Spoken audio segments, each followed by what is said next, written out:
Look, I'm not the biggest fan of kaijus and titans. Before yesterday, I had never seen a Godzilla or Kong movie. But, to prepare for this film, I watched Kong Skull Island and Godzilla vs. Kong, and they were pretty good. Skull Island was far superior, being one of the most thrilling films I've seen in a while. And Godzilla vs. Kong, however, was quite bad, confusing, and just kind of boring. My dad fell asleep watching it. This made me concerned for this movie since they have the same director, but I was pleasantly surprised. Godzilla x Kong: The New Empire is a shockingly coherent film with an engaging and interesting plot. There is less exposition and no Millie Bobby Brown doing a horrid American accent to hold it back. Skull crawlers. The film is a ride with some of the best use of sound I've ever heard. It was painfully loud, just as these films should be. Even with all this noise, I could still hear a group of 10-year-old boys behind me. People need to be taught theatre etiquette. They were on their phones. I could hear their noises. I think one bought a freaking Nintendo Switch and I could hear Mario saying yippee.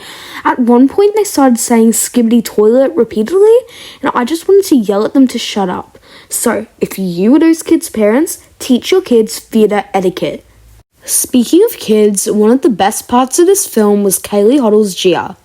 At such a young age, this actress is able to portray an emotionally complex character that goes on a journey, helped tremendously by Rebecca Hall's Dr. Andrews.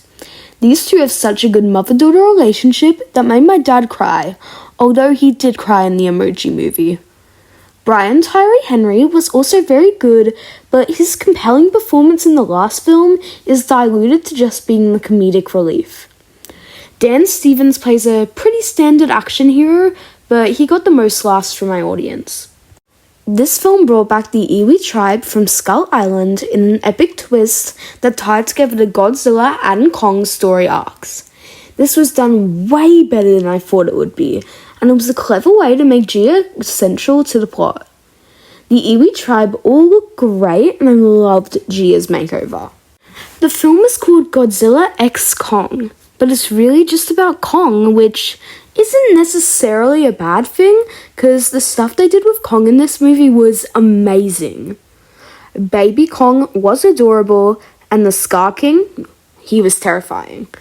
I felt so bad for Kong that the last of his people were evil, but at least he turned them good at the end, but they did some pretty bad things, so it's a bit unusual for him to just forgive them. As for the other half of the title, Godzilla, he was barely in this movie, and his brief appearances weren't that great. The final battle against Scar King and Shimo was pretty cool, but nowhere near as epic as the battle in Hong Kong for the last film. It felt a bit too cartoony. Godzilla is still a force to be reckoned with, and I really hope he gets more time in the third part of this Godzilla and Kong trilogy. Was this movie perfect? No. Did I have an absolute blast? Yes, I did. Watching this film was a unique experience designed to be a crowd pleaser. It's a visual spectacle with lots of heart, just as many old classic Hollywood films were. I'll give it an 8 out of 10. That was my review for Godzilla x Kong: The New Empire. If you enjoyed, make sure to like, subscribe, and check out some more videos just like this. Have a great day!